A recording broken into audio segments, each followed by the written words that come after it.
All right, let's talk Dallas Cowboys. I'm Nick, and this is our daily Cowboys show. The Cowboys back at practice, preparing for their upcoming matchup. Of course, we got a lot of interesting news, a lot of potential lineup ramifications to get to. But as always, as we like to do on this channel, get things started with a little stat of the day, a little palate cleanser, if you will. And I'm gonna pull up this graphic that I found on social media talking about how offenses operate in terms of how fast they operate versus how many plays they use over the course on average of a game.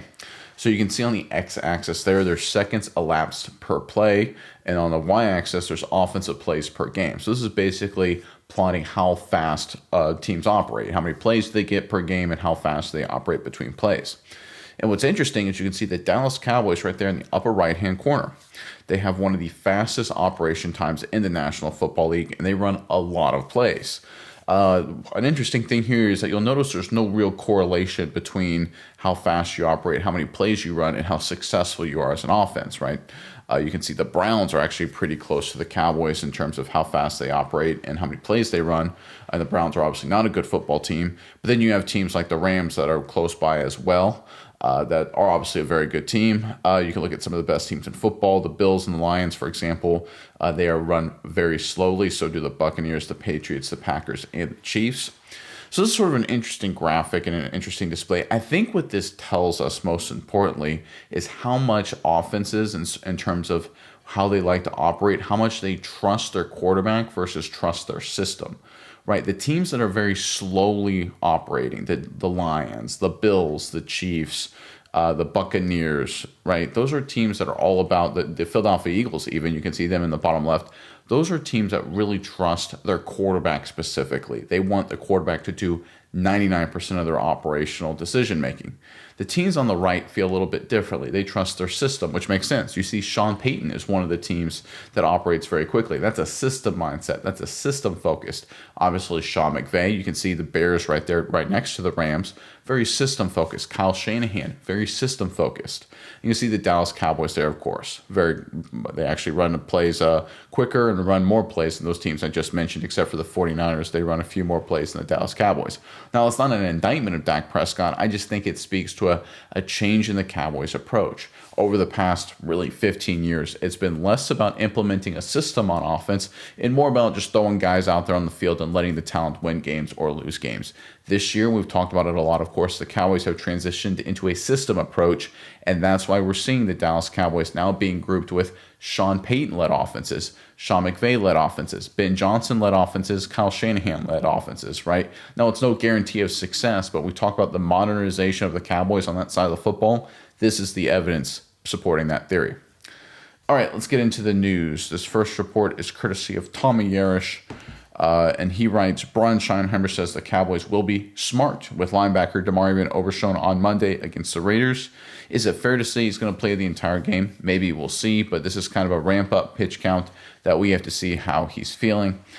So I'm going to go out in front and say I do not like this at face value, right? I'm not a big fan of pitch counts. Is the guy healthy or not? Can he play or not? If he can, let him play the entire thing. Ramping him up, pitch counts. I'm not a big fan of that personally. I don't like it. That being said, I'll throw a few caveats out there. So, number one, if there's any sort of specialized package that may not, suit Damari Van Overshown at this point in time, I'm thinking like goal line defense, for example, short yardage goal line. Maybe if it, third and long dime package defense, he hasn't gotten a lot of reps in that, probably hasn't gotten a lot of goal line reps yet this season. Is it worth throwing right into those packages right off the rip? Maybe not. Okay, those 10% of snaps maybe over the course of the game. Maybe he doesn't play those. Okay, that's fair.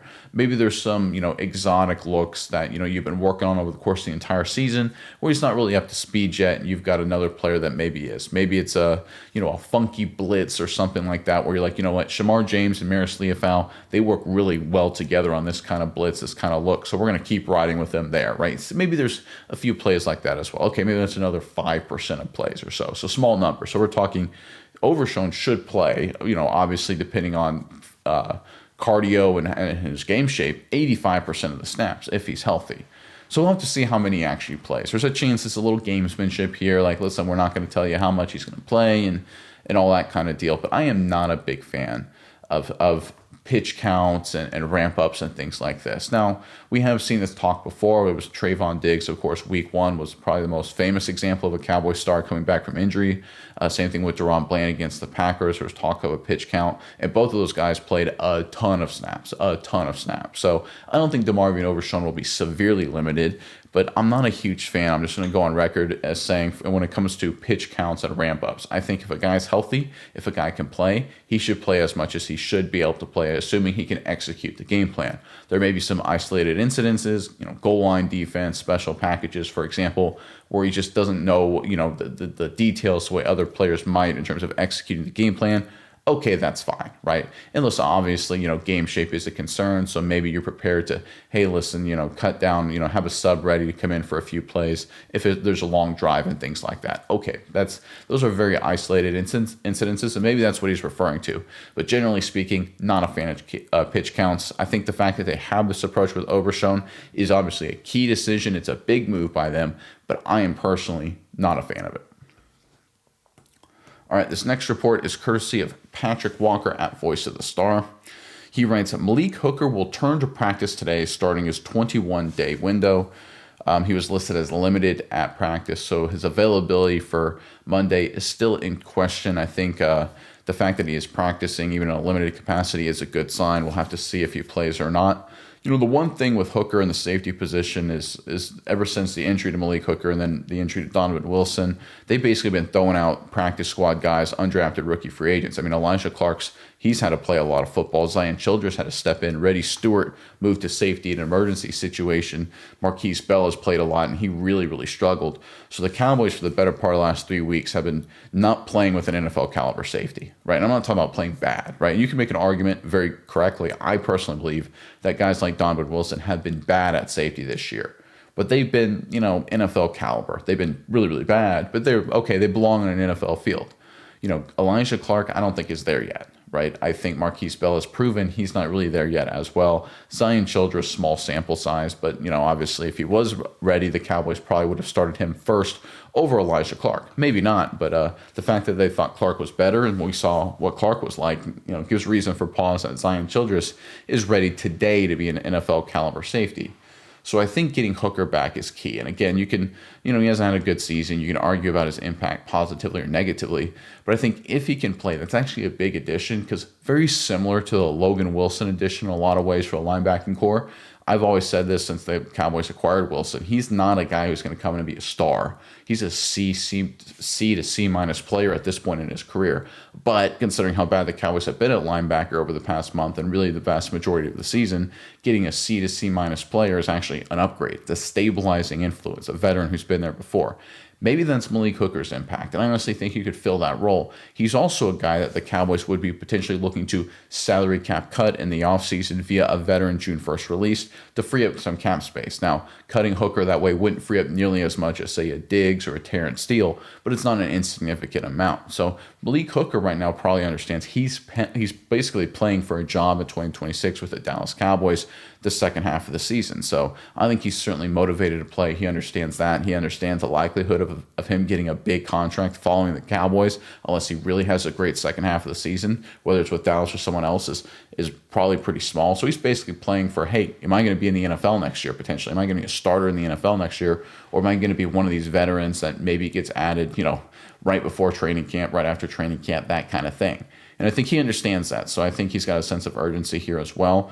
And listen, getting some sort of stabilizing influence at the safety position back would be huge. Obviously, for those of you who aren't familiar, Donovan Wilson returned to practice as well, as much as I know a lot of people, myself included, are like, okay, Donovan Wilson playing, how big is that? Probably not a huge thing, but considering Wanye Thomas is out for a while with his migraines and issues like that, there is no young, exciting safety to fill that strong safety role that looks ready. I would love to tell you Marquise Bell looked like that guy, but he just didn't. Elijah Clark just didn't. Zion Childress, small sample size, we'll have to see.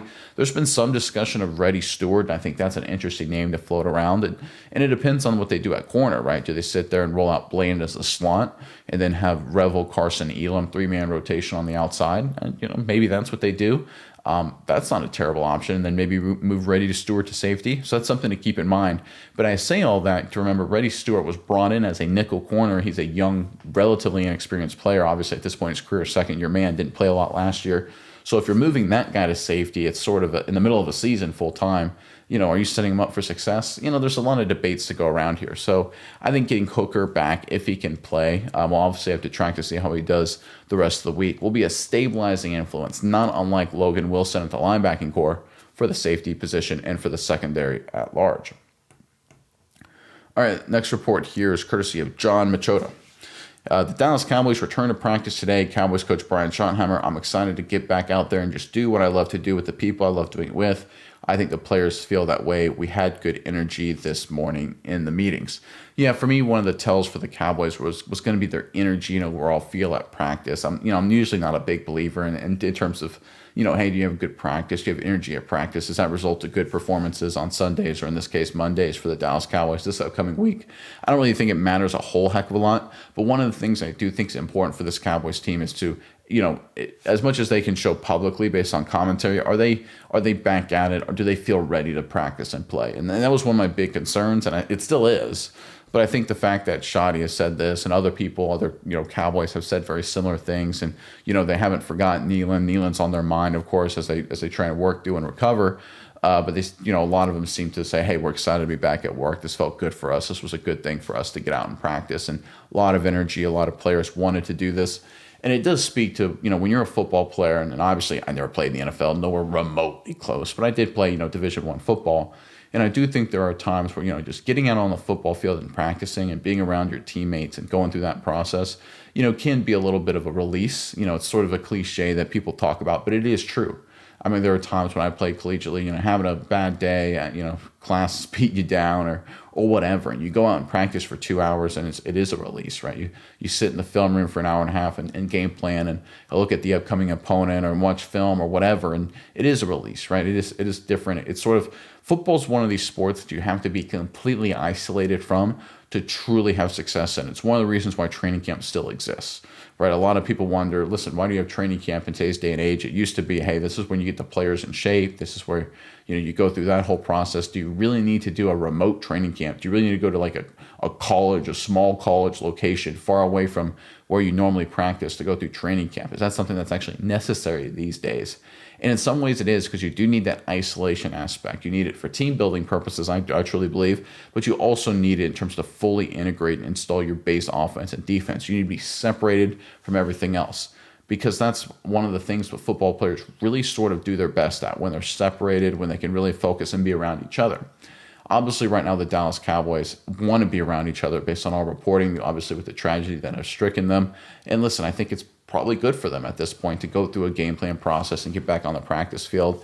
Like we talked about yesterday, their whole thing is not move on, but move forward, and I think that's the right path forward. And I'm excited to see the fact that they're back at practice, and there seems to be some energy there. So that, I think, is a good sign for the Cowboys.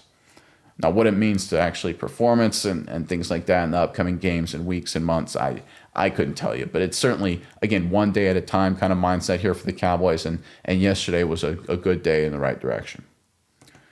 All right, let's get to Trayvon Diggs, a name we haven't heard in a long time.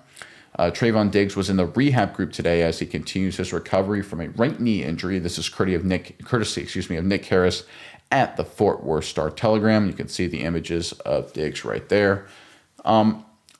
This feels to me, and I'm curious if you guys feel differently. You guys remember when DeMarcus Lawrence got hurt in 2024, early in the season? I believe it was against the New York Giants, Week 4, Thursday Night Football, and he was put on IR, and it was a very serious injury. And everyone's like, well, we don't know how long it'll take. It feels, 4 weeks feels pretty ambitious.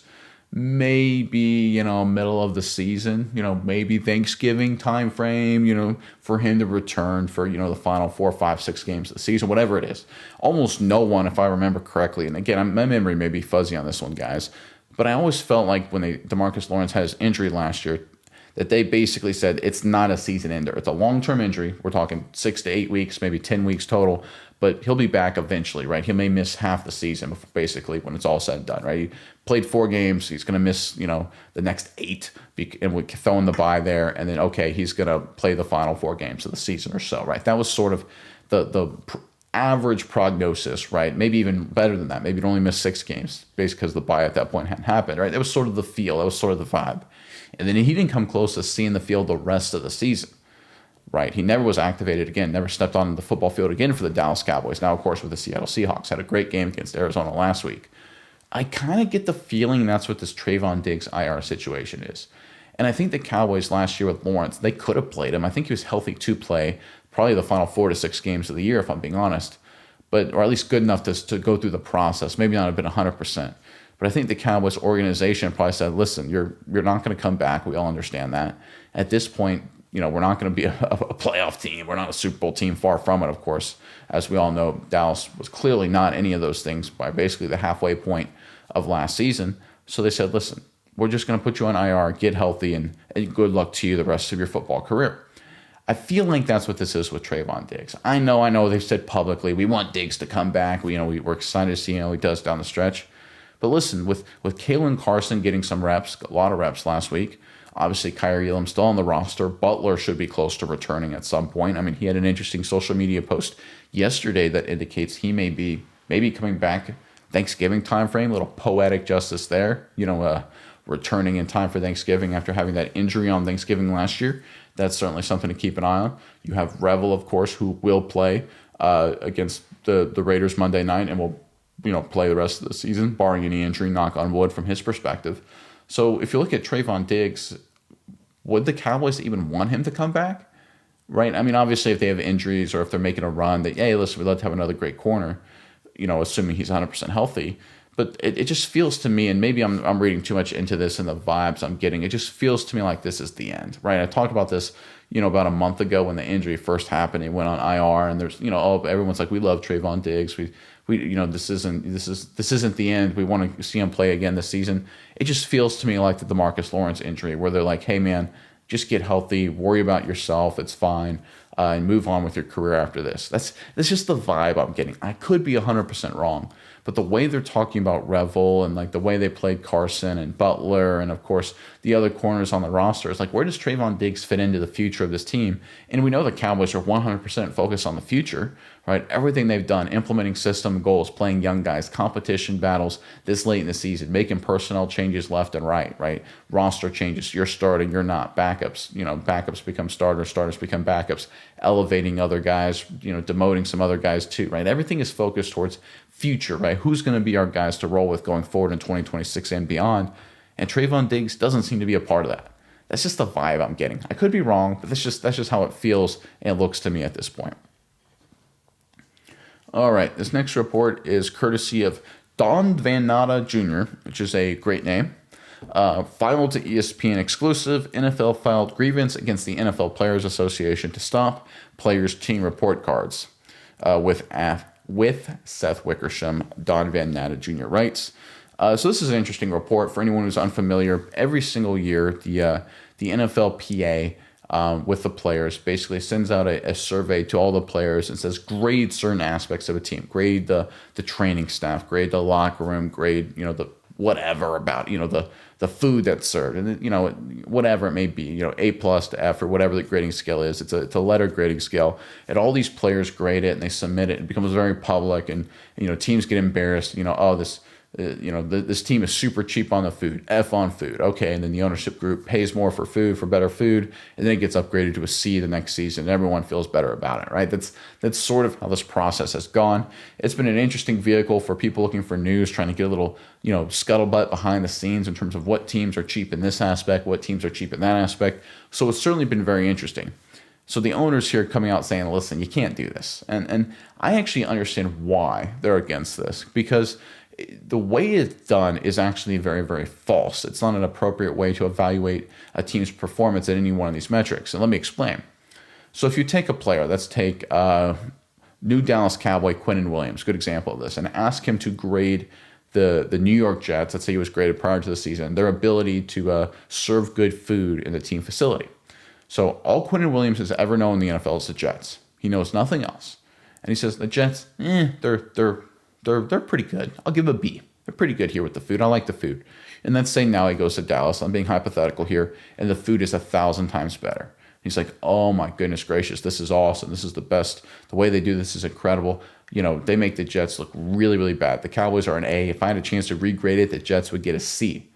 Right? Obviously, that makes the initial B he hypothetically gave, false, right? He didn't have all the information needed.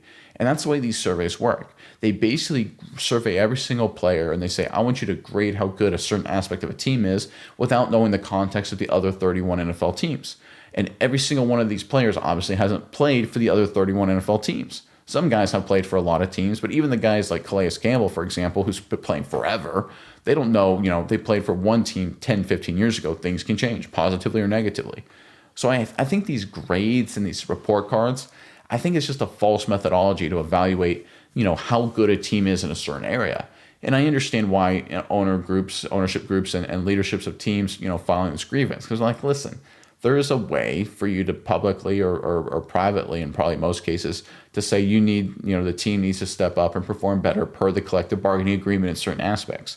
If we ask a third-year rookie who's a special teams player only to grade how good a team's facilities are, who's only played for one team, how's he going to know, right? You could literally have here's another way to put about this. Let's say you got a veteran guy who's played for 3 teams, and he grades the teams. He's in his third team, and they're special teams. He's a special teams player, whatever he is, and he grades their facilities, and he says, they're C minus, right? The other 2 teams I played with were better, so this is a C minus facilities team. Well, the reality is he could have just by luck played for the teams that have the 3 best facilities in football. So in reality, the third team is actually maybe a B plus, maybe an A minus facilities team. He just so happened by luck went to the best facilities team, the second best facilities team, and then the third best facilities team. And then he just said, the third best facilities team, they're not as good as the first 2, must be a C, maybe even worse, maybe graded them an F because they're the third worst. He just assumed they'd be the worst in football. Right? It's just you just miss all this important context. And I think the NFL, the ownership group, actually has a point here because the methodology is just horrendously flawed.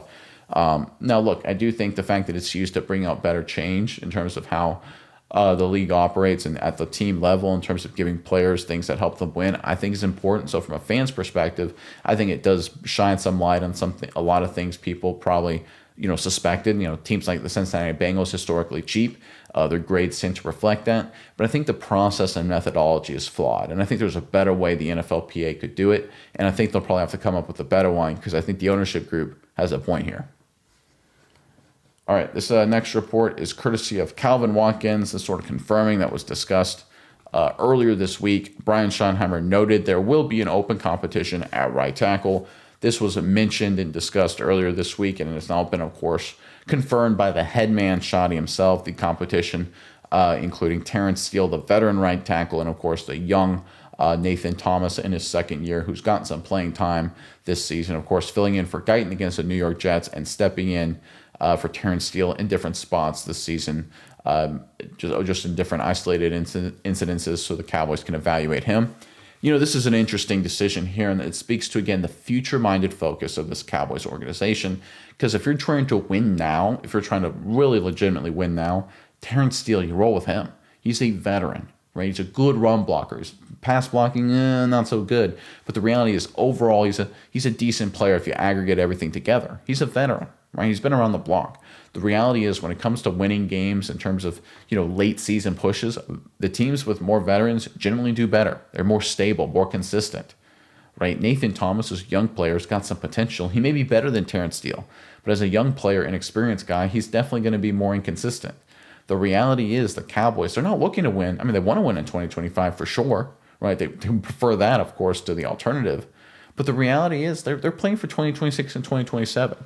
Right, they're evaluating the right tackle position because they know what we all know at this point, that Terrence Steele has a 99% chance of being a salary cap casualty. So they've got to know, or got to determine, is Nathan Thomas a guy that can be our starting tackle in the future? Or is that something we're going to have to address in the offseason?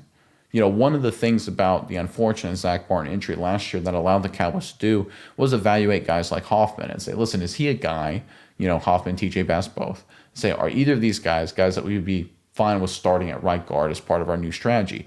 And the Cowboys and Shoddy, when they took over Clayton Adams, they're able to look at the film and say, good backups, but we need a guy who's a dude. We need a real legit starter. They went out and got Booker in the first round. Similar kind of approach here when it comes to the right tackle position. Is Nathan Thomas the guy? And they have to determine that. And they've got, frankly, 8 games to figure that out. Because if you go into next season with question marks at tackle and unknowns, you're going to run into issues. That's one of the reasons the Cowboys, I think, in 2024 had some serious problems because they had so many question marks. You had Guyton making his start after, I think, a Doug Bug got hurt, right? So in training camp, so Guyton had to come in day one, and he wasn't ready. It was a big question mark. Beebe was a question mark. He actually did pretty solid as a rookie and certainly got better as the season went on. But you have all these question marks. Running back was a question mark. There's just, wide receiver 3 was a question mark. There were all kind of really red flag concerns for a team in 2024 that had, at least publicly, aspirations to make a playoff push. That obviously didn't work out.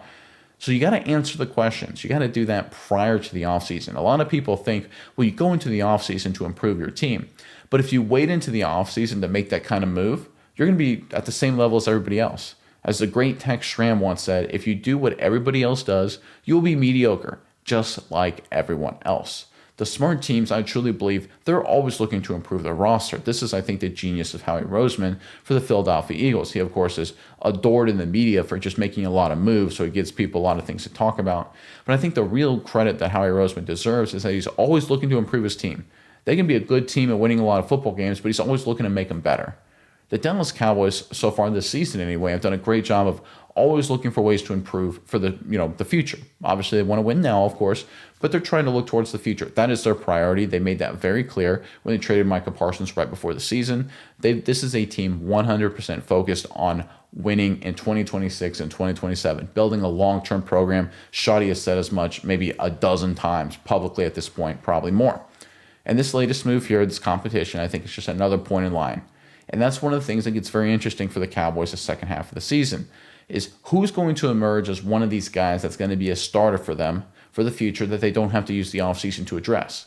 And I think Nathan Thomas is one of those guys that has a great chance to do that. Now, he's going to win this competition battle first and foremost, and it'll probably continue over weeks. It probably isn't, whoever wins now probably may not be the undisputed champion of the right tackle position the rest of the way. But this is definitely something to keep an eye on because I think the Cowboys understand correctly that Trayvon Diggs, 99% chance, my opinion, that's my estimate, very high. He'll be cut a June 1st veteran release at the cornerback position this offseason. I think there's a high likelihood, maybe not 99%, but pretty high, Terrence Steele will join him. And when you factor in a restructuring of Prescott's contract, that gives the Cowboys the cap space for George Pickens plus a couple other moves there, locking some things down. So I think this is a big battle to keep an eye on because it points to not just who's going to be right tackle this season, who could be right tackle in the future, but it speaks to potential offseason moves for the Dallas Cowboys as well in terms of cap decisions they'll make, namely with Terrence Steele. All right, this next comment, or this next report, I should say, is from Pro Football Talk, talking about the YouTube TV Disney battle. They posted the YouTube TV Disney tug of war continues with Disney CFO saying Thursday, we're ready to go as long as they want to, talking about as long as YouTube wants to, and ESPN and all of that battle there between the two networks. Obviously, for anyone following it, it's sort of a battle that everyone loses. Obviously, ESPN, they want everyone to sign up for their very expensive app, which they will probably then raise the prices on anyway. YouTube TV is like, listen, we've been, as we do with a bunch of other networks and a bunch of other, content, we pay the fee. That's what we agreed to, and we're going to stick with that number. If you don't like that, pound sand Disney, because we already have such a large viewer base because it's YouTube and just people, are on YouTube for, literally a billion different things. We can survive without Disney. Can you survive without us? And I think that is sort of the battle right now in both Alphabet, the parent company of YouTube, and the Disney, the parent company, the owner of ESPN and ABC, are obviously in the middle of this battle that doesn't seem to be closing anytime soon. And I think the lesson here is that whenever there's a situation where we say, okay, the future is here, right? Cord cutting is here, right? The changing the way TV is done, changing the way things are going to be done, right? And TV in this case, and it's sort of, this is different. This is a completely new paradigm. Whenever we run into that, I think as human beings, we realize eventually that things are always the same, right? Things don't really change.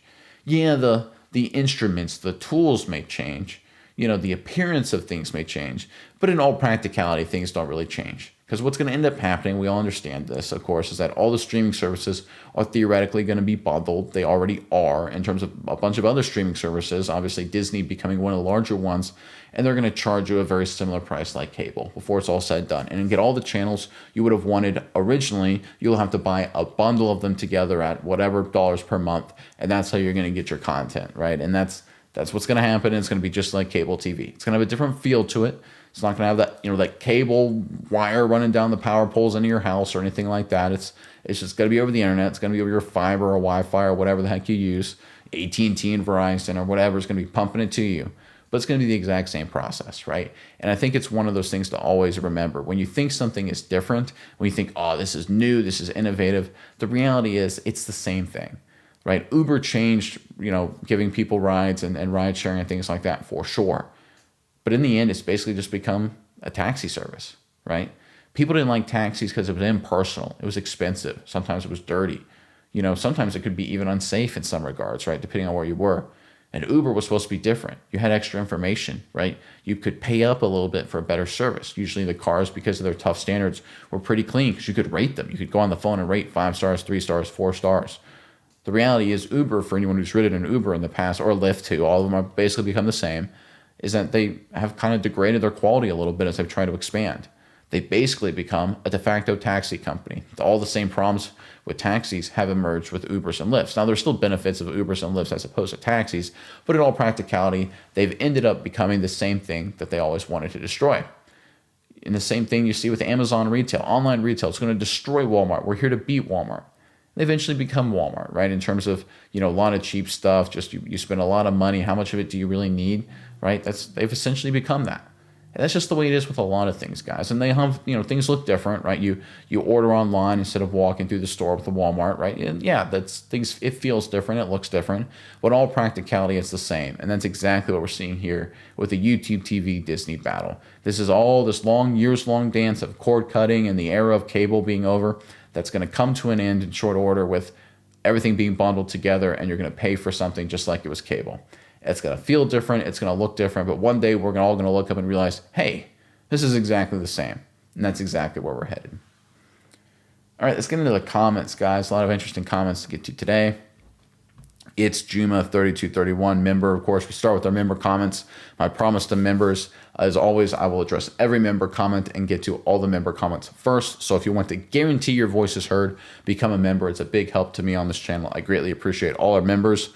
And like I said, it's Juma3231 writes, for anyone who hasn't watched Shotty's conference, I highly recommend it. Some of the questions got me mad, but reporters have to do jobs as well. But you could feel the raw emotion and sadness that Shotty felt, so I can only imagine what the D-line room looks like and the rest of the team. That being said, I believe they come out of the season stronger. Yeah, I highly recommend the press conference. It's awesome in terms of just how well Shotty does. A+ for him. Yeah, the reporters asked a lot of stupid questions and were very, very foolish in their question process. I mean, it's one of those things, you understand the job they have, but the way that it was just asked the questions, it was sort of like, come on, what are you doing? And I don't mean to pick on reporters and journalists too much, but when Bill Belichick obviously would kind of give the no kind of responses, you can kind of see why, because a lot of the questions are just dumb. Right, the famous baseball player Bryce Harper, years ago was asked a question. His response, that's a clown question, bro. Became sort of a meme and became viral because a lot of these questions are dumb. And every once in a while, there's a really good one and there's really insightful, looking for some deep insights. But if you listen to the press conference, a lot of these questions are just, man, that's just a dumb question. That's what you came up with. So the frustration with the media there is sort of annoying. But I will say this is what Shotty's really good at, because now the media hopefully has gotten the vast majority of that out of their system. They won't, of course. They'll have more to come, but at least they got a good chunk of it out so they don't harass the players the rest of the years with some of these questions, some of these really just infuriating, kind of inappropriate questions in some ways regarding Nealand and the whole situation there. But Shotty handled himself extremely well. A+ work from the head coach. David Dobbins, 5887 writes, Maffa needs to be on the field. We need to know because Williams is 25. It's these very Cowboys who did a study and discovered by average running backs decline after 25. Any decline at running back is a killer. Just saying, be nice to know going further what your in-house bruiser back that can block and is cheap and is locked in can do. Like, comment, subscribe, hype. Thank you, David, as always. Yeah, I think it's an interesting point here. Can Moffitt play? Can he not play? But the problem is you got another young back on your team in Jaden Blue, and you're trying to evaluate him. There's only so many touches and so many snaps that go around. I call it the one ball problem, right? Everyone would love to evaluate every single team. Dallas is no different, of course, to evaluate every single player they have on the practice squad, every single player on the roster, by giving them literally hundreds of snaps and, over the course of a season. Hey, how good are you? How can you handle different situations? Home and away, trailing, leading, tie game, first quarter, second quarter, third quarter, fourth quarter. Throw you into all of these different situations with a bunch of different concepts and then have all this film to evaluate you on. But the reality is there's only one ball. You physically can't do that. You can't give every single player 500 touches to see how good they do with it, right? So you basically have to give these people limited opportunities. It's one of the reasons why you'll have players, Danny Woodhead was a famous example, of course, who basically is a practice squad, can't body, never does anything for years, goes to the Patriots and then later the Jets and does a lot of really good, goes to the Patriots and then the Chargers and does a lot of really good things, plays for a long time in the NFL. It's because he never got enough opportunities, right? Just physically, there just wasn't enough chances for him to play, to get snaps, to improve and show what he could do.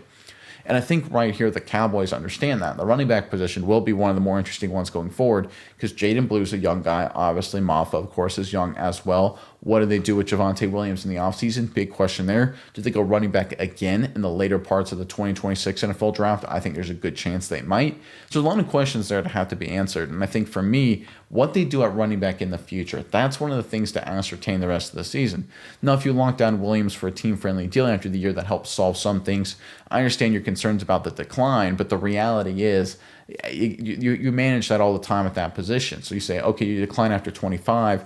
I think a lot of that is the sharp decline once you get close to 30, right? And people sit there and say, well, running backs only get worse, after they turn 25. I think because there's such a steep drop off closer to 30, it really makes anything like you could do literally they decline after 24. Right, you can make an argument they decline after 26, right? Just because how steep the drop off is once you get closer to that 3-0 number. So I do agree that there is some concern long term for running back, but I think you got to evaluate a bunch of players. You got to decide, can Jaden Blue play? Maybe you put him off in some opportunities the second half of the season, down 3-4 games or so to finish out the year. Something to keep in mind for sure. But I just don't know where you squeeze him in. Where do you fit him in? Who do you take off the field? Take Javonte Williams off the field? I don't think so. Do you not give Jaden Blue any more opportunities in practice to see what he can do? I don't think so. It's one of those things. It's a challenging problem. Emmett is the GOAT, writes, ESPN did a piece on how Micah is dealing with nothing on his current teammates. The guy is not laying on a table while Marshawn was solidifying his spot. Yeah, I'm not surprised. I mean, there's a weird world, and I don't blame Parsons for this, but that's just a lot of these networks, ESPN and Fox Sports, just constantly puff them up. I mean, it's one of these weird things where, and I give Colin Cowherd a lot of credit on Fox Sports. He said, listen, Micah Parsons is a great player, but he's not especially versatile. He's an all-pro guy. He's a good season for sure. Special talent, special athlete, remarkable player. But why are we constantly propping him up and fluffing him up like he's just this incredible superstar, like the unprecedented star? I mean, he's Khalil Mack, guys. I've said this for years. Micah Parsons is Khalil Mack on a better market team. And Khalil Mack's a great player, for sure. He's been a great player for a long time. But let's dial back with the fact that Micah Parsons is a sort of legendary NFL figure. I mean, the guy's got 6.5 sacks, I believe, through 9 games, which is a good number. But it's not like he's on pace for 20 every single season. I mean, if you look at raw sack production, DeMarcus Ware was better than better than Micah Parsons, right? And if you look at run defense, I would say Ware was better too. So the reality is the Cowboys this century had a defensive end and edge player who was clearly better than the one they just traded. So he's not even the best Cowboys edge defender in the 21st century. Not even close, I would argue. And we're just hyping him up to this level. It's very strange to me. I don't quite get the level of attention people throw on Micah Parsons. But just like you mentioned here, yeah, everyone, the ESPNs of the world, the Fox Sports of the world, they love to always get Micah's thoughts. And I think one of the problems is Micah draws that on himself because he's a very vocal guy. I think he likes the attention. I think he likes giving his thoughts out there. Of course, his prerogative. He's allowed to do that. But I just truly don't understand it because there's a lot of other great players, I think even better edge defenders, not just in recent Cowboys history, but it's across the National Football League. And obviously when it comes to the Nealon story, Parsons knew Nealon and all of that, of course. But in terms of what the focus should be on, Parsons isn't the guy that should get a dedicated piece for sure.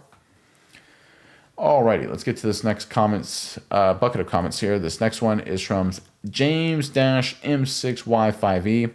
I think Dallas should use the non-exclusive tag on George Pickens. So for anyone who's familiar, there's basically two flavors of franchise tag, two main ones. The first one is an exclusive tag. The second one is non-exclusive. Basically, the non-exclusive tag is a lot more common. It's the same thing, 120% of the top five, the average of the top five salaries at the position. And basically what it is like you can negotiate with another team. You're allowed to. But if that other team wants to sign you, fine. But that other team then has to send 2 first-round picks, right? So it basically becomes, is a team willing to do what Green Bay did essentially with Dallas or what the Colts did with Sauce Gardner and ship off 2 first-round picks to get a player? And most teams do not want to do that. Of course, certainly in the offseason they don't, because it gets into their draft prep and their future, right? And, most teams, once you get into, March and April, they really want to hold on to those picks, of course. And I think the non-exclusive tag makes sense, and I think that's probably what they will use. The exclusive tag says you won't be able to negotiate with anybody. A lot of times the exclusive tag is more of a short-term stopgap, right? Where they say, listen, we want to sign you a big deal for sure. We don't want to have anybody involved in any bidding or anything like that. So we're going to sign you to the exclusive tag. So that way if someone else calls you, that's tampering and they'll have to send us picks and they'll get fined, right? That's the point of the exclusive tag. So I understand why you want to use the non-exclusive tag, because I think if someone's willing to give you 2 number ones for Pickens, yeah, take it in a heartbeat, right? I think he's a good player. He's got a good part in this offense. But to me, this is by far the best season of his career. I'm a little hesitant to give him an incredible amount of money. I think they should extend him. I think he's worthy of it based on how he's played up to this point. Have to see how he finishes out the season, of course. But the reality is, if he's asking for an ungodly amount of money, yeah, listen, non-exclusive franchise tag, give him another year to prove his worth. And then, listen, if some team wants 2 number ones, you take it and move on. I think that's the best approach. Diverse RB4PS writes, I get the analogy with the realtor, but eventually he will be held accountable for being difficult. I'm a realtor, and agents in the business avoid those types of people. Yes, this is a callback to my comment yesterday when I talked about, people were concerned about the negotiation when it came to Pickens and Dallas, and Jerry Jones and David Mulugheta obviously went head to head for the Micah Parsons thing. Would they be willing to put aside any business, I'll say, misgivings or mistrust they've had with each other based on that, how negotiation went down? And I said, absolutely. I think these businessmen, these very wealthy people, are more than happy once a deal ends to start a new deal on a completely new page. I mean, I mentioned the realtor situation when I was selling a house and first buying a house and then selling a house in Baltimore. When I was buying this, the original selling agent was a bulldog. He was tough, fighting for his guys 100%. He was tough to negotiate with, tough to work with. Ended up getting the house. When I had to sell it for work reasons and move later, I was looking for a selling agent. He's the first guy I thought of, and I called and said, listen, you want to represent me now? He's like, you're darn sure I do. So I think any of these people in that business line, they're more than happy once a deal ends to completely turn the page. I think Mulugheta and Jerry Jones are no different. Now, I do agree with you. There is a line where if you're too extreme and too difficult, it makes it hard for people to want to work with you. But I'm going to be totally honest. If I'm looking for a broker, if I'm looking for someone to represent me, in this case, whether it's an agent representing a player or a negotiator representing a team, you want them to be a bulldog. You want them to be tough. You want to be hard-nosed. And I think everyone understands that on both sides, right? I don't think Jones and Mulugheta have any ill will or any hard feelings. I think they're all about the specific deals. They're very wealthy, very successful men. Both of them are. And I think, that won't hold them back for potentially negotiating a deal with George Pickens staying with Dallas in the future. And it's also apples to oranges, too, because Micah Parsons literally had multiple seasons of all-pro performance with the Dallas Cowboys. A little bit different kind of leverage than, say, George Pickens, who's had flashes with Pittsburgh and really has emerged this year with Dallas. But again, it's different, right? Parsons was a perennial all-pro. Pickens looks like, hey, you were doing okay in Pittsburgh. You're doing great in Dallas. This is where you need to be. Different source of leverage, different situation. And I think that will factor into the negotiation as well. Gary Owens, 3687, writes, if talking about Rico Dowdle, was still in Dallas, he would be the leading rusher this stat because he's a little faster than Williams. Maybe not. It's always hard to tell, right? You can't really know the future. You can't really, pick and say, oh, if he was here, then this would happen. If he went there, that would happen. Javonte Williams has had a nice season. That's all I know, and so is Rico Dowdle. And I think that's the main thing to focus on is that both of those players are happy in their new roles. Dowdle leaving Dallas, obviously wanted more money, got it with Carolina. And Javonte Williams looking to resurrect his career and has done it up to this point with the Cowboys. So both guys win. And listen, that's a sign of good things for both players. And wish them nothing. Obviously, wish Javonte Williams nothing but the best, but certainly Rico Dowdle as well. Good that they're both having good seasons for their careers. Don Harris U9D writes, no. Cooper was released because of his laziness, and Jerry was pissed at him. Cooper was traded to the Browns, right? He wasn't released, but in terms of why he was let go, I didn't hear any reports about laziness and Jerry being pissed at him, but I could be misremembering that. So I'm open to a fact check in the comment section. If anyone's like, yeah, there was rumors and stories of Cooper, maybe being lazy or that Jerry was upset at him for some reason. So I may be misremembering that. I don't remember Jerry Jones being upset. I think it was a DeMarcus Lawrence, Michael Gallup, Amari Cooper situation there, and they probably looked at it. If I remember correctly, they said we want DeMarcus Lawrence for defense at that time. Obviously, Micah Parsons was, a young player. They liked what he had, but they liked DeMarcus Lawrence's impact, his leadership. They considered Lawrence, I think, to be the leader of their defense. So they said, okay, and he fit into what Quinn was trying to do, that greatest one-trick pony in NFL history that I keep talking about and referring to all the time when it comes to the Cowboys, hyper-aggressive, hyper-pass rush focus. Lawrence fit that to a T. So they wanted DeMarcus Lawrence, and they looked at the wide receiver position, and they said, okay, Gallup or Cooper. Gallup is younger. Gallup has more potential. He's the big play guy to pair with CeeDee Lamb, sort of slot work and things like that. So they went the Gallup route, not the Cooper route. Obviously, that was a total disaster. The injuries to Gallup unfortunately derailed his career. Amari Cooper was still playing well a few years later. So it was a losing trade for Dallas for sure.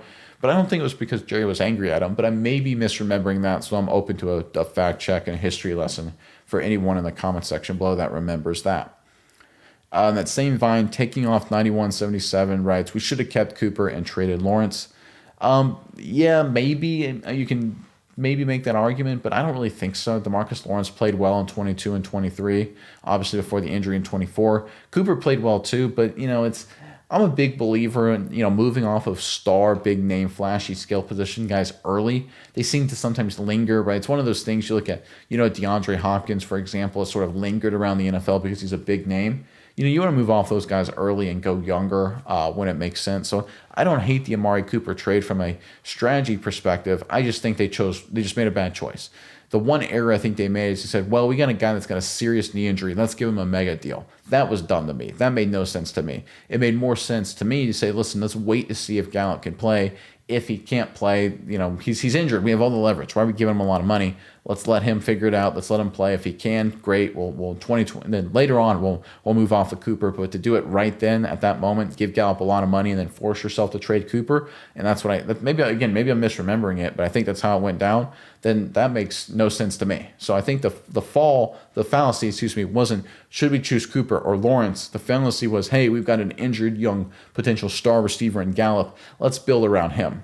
Right. And it's a different situation than when Prescott got hurt in 2020, because there was literally up to that point 5 years of body of work from Dak Prescott. Right. Gallup, a lot fewer results, a lot fewer in terms of production. And now, listen, he had some good seasons. 19 was good. 20 was good before Prescott got hurt, and obviously had a solid 2021 as well. So he certainly was a guy coming into his own, but it was just different. There was, the injury is more serious than Prescott's was at the quarterback position, more relevant to his play. Gallup's was smaller sample size of work, right? I just think the decision to give Gallup that much money and tie themselves to him was the fallacy. That was the problem with the Cowboys right there when it came to that move. All right, this next comment here is from Dino Loche 9397. He writes, no one is saying Jerry paying out his contract, talking about Nealon's contract, is the only way the man is deceased, and he could just give her money directly without saying it. It's for Nealon. He is no longer a player, so how can this affect the salary cap or CBA? There is nothing illegal about giving his girlfriend or family or me money as a private citizen. As far as how they can play, it's because they are professionals. I was in the military for 24 years, and I had people I knew killed, but we still had to do our jobs because you can't imagine it. Life must go on after you honor anyone's death. Do you think everyone should continue to shut down? Sometimes playing the game can divert some of the players and help with their grief, and it's not just the Cowboys. Neal and his friends on other teams had to grieve as well, and they have to be professionals as well to do their job in the limelight and still have to grieve, as each person deals with grief differently, and you cannot keep thinking they cannot move forward, as Shadi would say. Well, I guess my point there that I was trying to make, and maybe I didn't do a good job of it, was that literally in the recent history, the NFL has bent over backwards for teams that have had challenging circumstances, right? The Damar Hamlin situation, they said, listen, we're going to cancel that game.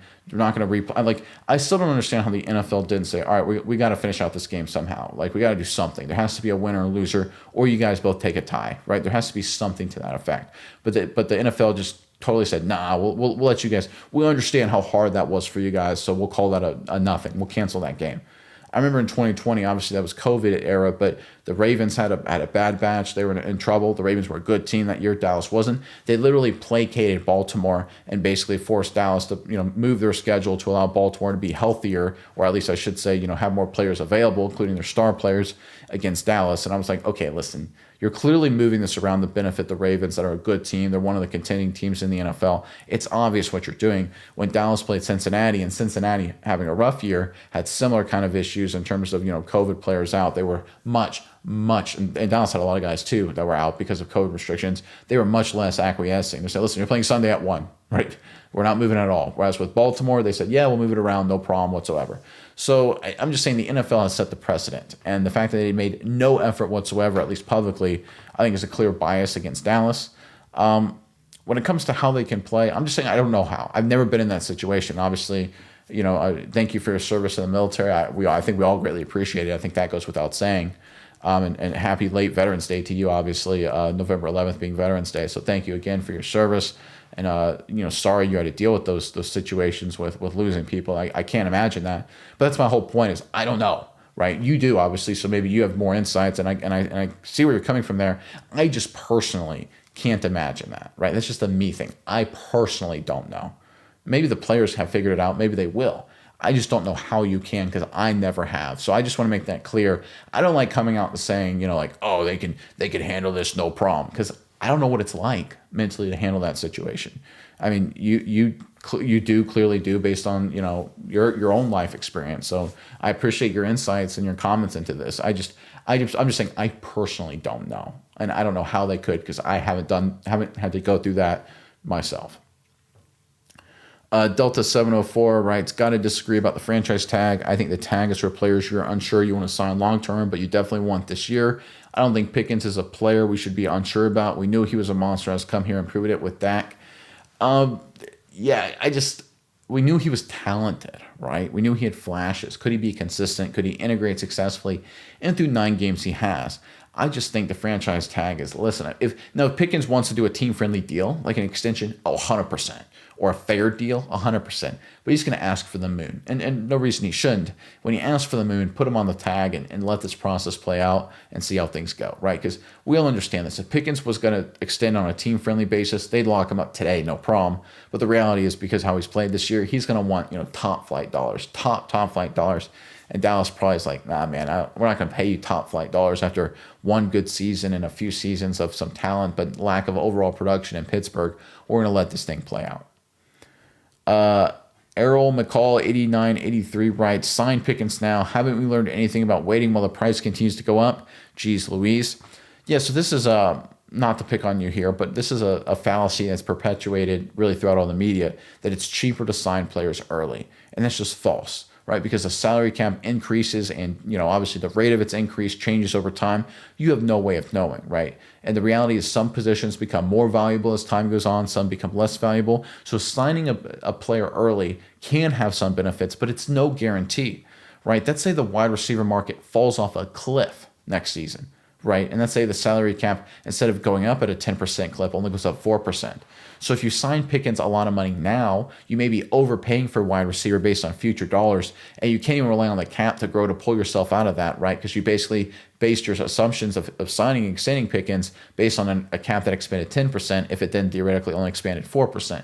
It's a fallacy to think that things, based on current situations will follow that trend forever, right? That's what got us, if you listen to any stories about the 2008 great financial crisis and the housing mortgage issue that the banks ran into, they basically bet their entire businesses on, well, housing prices have gone up at this rate for the last, 10, 20 years. They will continue going up at that rate forever. and they basically bet a lot of money that like, oh, even if they keep going up in value, but they don't go up at the same rate, they're going to have huge problems. And I think if you follow that model to the Cowboys and the extension of players early that people like to talk about, you run into the same issue. Yeah, based on today's conditions, it makes sense. But if today's conditions don't prevail into the future, you're going to be in a world of hurt. Uncle Bubba knows everything. 9143 writes, I'm sorry you had to live in Baltimore, bud. LOL. Yeah, Baltimore had its flaws for sure. But I will say this about Baltimore. It's a good sports town. It's a great sports town. Orioles, Ravens, right? Love their sports. Love their sports. Not big into college sports, though, which for me, I'm a big college guy as well. So didn't get a whole lot of that there. Uncle Bubba knows everything also writes, where's Plague Doctor? Yeah, I haven't seen you in a while, man. Hope you're still listening. Want to see you comment. You used to put your essays out there, which I always appreciated. So chime in when you get a second, man. And obviously, it's not just me looking to hear from you. We got other viewers and other commenters want to see you chime in. So if you're listening today, Plague Doctor, give us your thoughts when you get a second.